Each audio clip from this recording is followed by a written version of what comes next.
c'est pas parce que t'as pas forcément envie sur le moment que tu l'aimes pas. Et ça n'a rien à voir. Il y aura des périodes où tu vas te sentir hyper connecté à ton partenaire, un moindre regard, un moindre geste, peu importe, tout va te donner envie.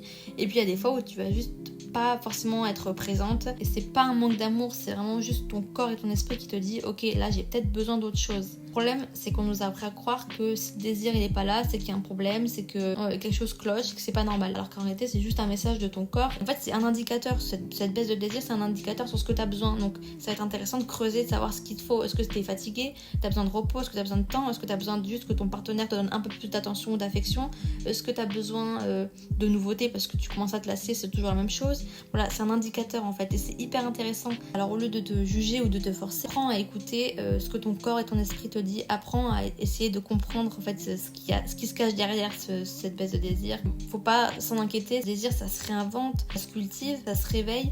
Et surtout ça se mesure pas à la fréquence. Le plus important c'est pas de toujours avoir envie, le plus important c'est de rester connecté à soi, donc savoir s'écouter et vouloir toujours rester connecté à l'autre. Donc chercher l'intimité sans forcément passer par l'acte charnel, mais on peut faire du corps à corps, on peut faire des massages, on peut des fois se regarder juste dans les yeux. C'est des choses qu'on ne fait plus parce que voilà, on prend plus le temps de le faire, mais juste regarder chaque détail de la personne que tu aimes. Il y a plein de trucs à faire en fait pour se reconnecter à l'autre sans forcément passer par l'acte pour commencer, et petit à petit